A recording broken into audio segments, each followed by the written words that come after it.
I'm a marine biologist. I work on reef fish primarily with a specialty in groupers.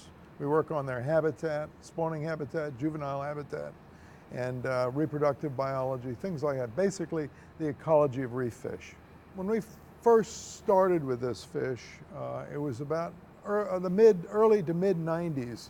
The history is that back in the late 1980s, some fishermen who actually fished for them, recognized that their population was declining. In fact, it was at an all-time low.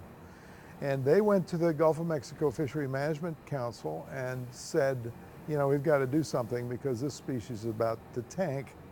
And so the council, with virtually no data, decided to close the fishery. There were no complaints by any other fishermen because there were so few fish left. When we got involved in this monitoring of recovery, that was about 1993, 94.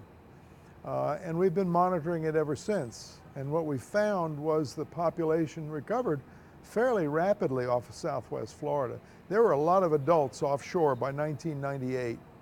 And then the population continued to expand. And the major reason for their recovery, and we did a lot of research in this area, was that the mangrove habitat, which they totally depend on for the first 5 years of their life, was in very good condition down off Southwest Florida. With an animal like this, with a fish like Goliath grouper, you can gain a lot more,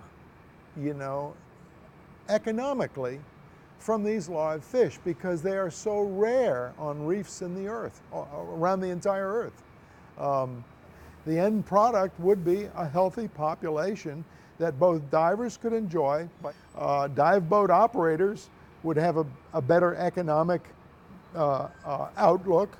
Again, people from all over the world would actually be able to see these fish in a healthy system. And, in the case of Goliath grouper, live fish are worth a whole lot more than dead fish. We want to sort of set a precedent for bringing back these populations that were once abundant, very abundant, and are now near extinction. And this is a perfect animal to try these different techniques and methods out to see if we can do it.